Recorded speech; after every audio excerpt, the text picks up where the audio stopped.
I believe we're at a crossroads of a fantastic opportunity to take more responsibility in Scotland for its economic health.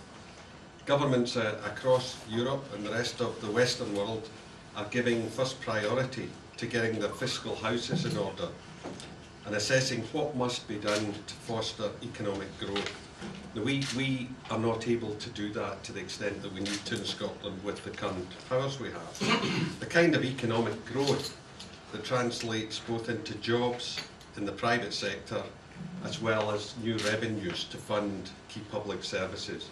We've heard a lot about cutting public services, and sure, that's got to be something that's done in an efficient way. But we should focus more on the top line. How do we grow the revenues? You know, it may be there's a high percentage of money spent in Scotland in the public sector, but it may be that the top line's not high enough. You know, in that percentage it could be okay or not as far away from what we need to do in public services. So I'm very keen on looking at the revenue side, as I am in my business.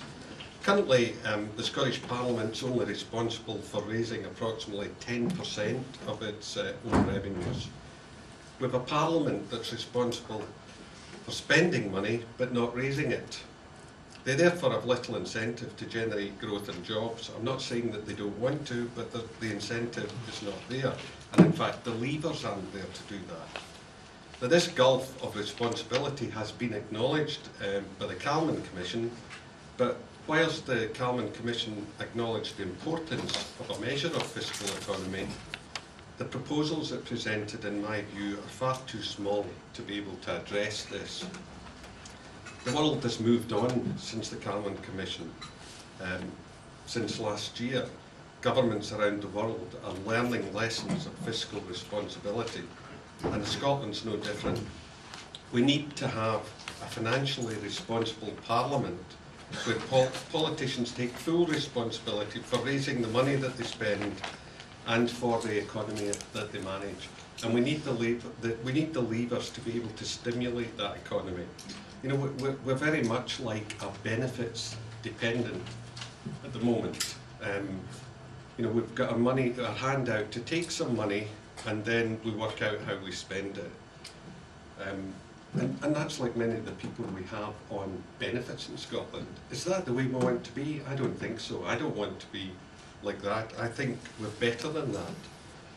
Financial responsibility focuses the energy of political leaders, as a healthy economy will provide a firm basis for public spending, protecting valued public services.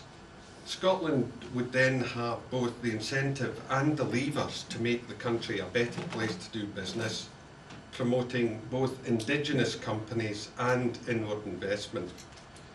The UK fiscal policies now operate in a one-size-fits-all model, and Scotland's economy is sufficiently different from other parts of the UK to require different fiscal policies to be implemented at different times. You know, I've seen this in the work that I've done in Glasgow in welfare to work initiatives. Policies that are put out from London don't necessarily fit in Scotland. And even within Glasgow, the 5 different regions within Glasgow need different policies to address the issues there. So this centralised control is not the best way to do it. Now, for some issues, it's better to have bigger is better, and you need to have the size of the UK to deal with some issues that we're dealing with. But in many cases, smaller is much better. Much more flexibility, more responsibility, more responsiveness, and I think we've got a great opportunity in the current debate to do something special here in Scotland, to maximise the growth of opportunities for key sectors from renewable energy, life sciences, tourism. We need politicians focused on the right policy mix to usher in a new area of growth in the Scottish economy. Now, being responsible for its own finances would give the Scottish Parliament the ability to implement policies which would be more likely to maximise economic growth within Scotland, and that's the area that I'm really keen that we focus on. How do we maximise economic growth not how do we cut ourselves, you know, a thousand cuts. Consider that over the last generation, the Scottish economy has grown at 1.8% compared to the UK growth of 2.3%. Now, financial responsibility has helped raise the game in other economies like the Basque Country, Navarra, and it's a tool for the US states and Canadian provinces. New York and New Jersey have different economies supported by different fiscal systems. So too with San Sebastian and Madrid. In these economies, we've seen the principle of financial responsibility translated into concrete actions like being more competitive in corporation tax and ensuring that incentives are in place to promote burgeoning industries.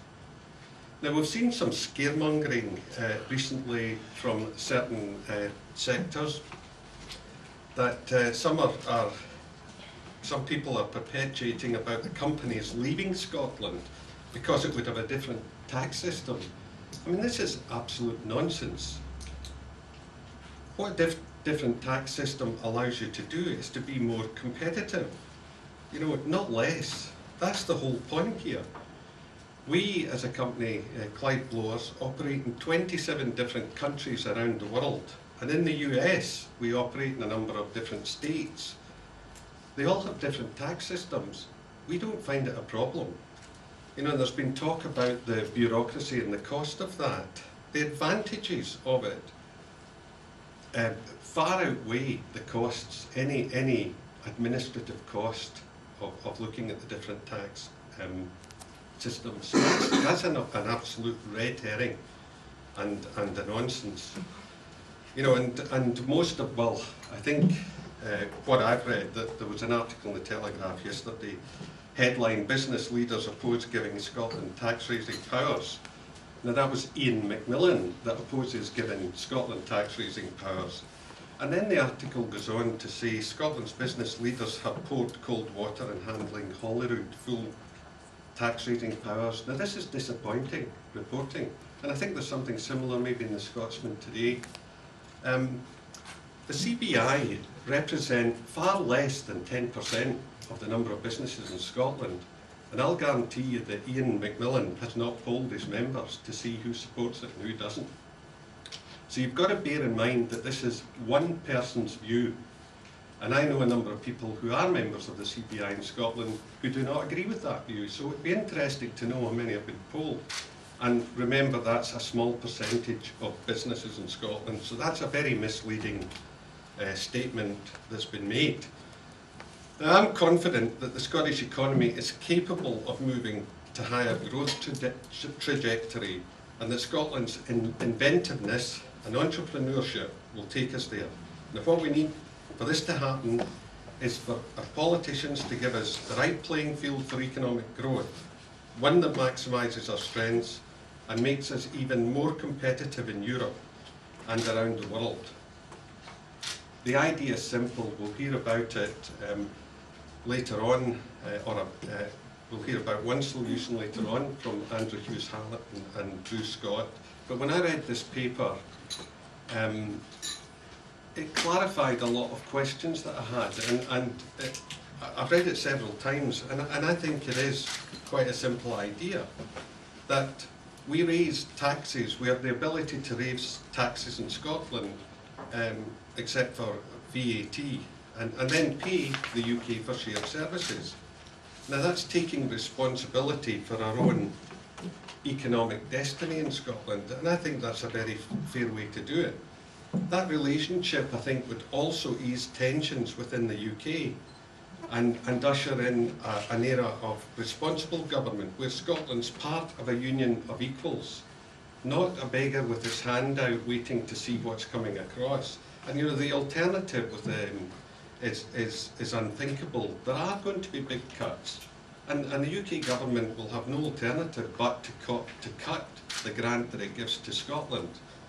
So it's just going to be a whole parliament of bickering and conflict between the Scottish Government and Westminster unless we have some better way to handle this.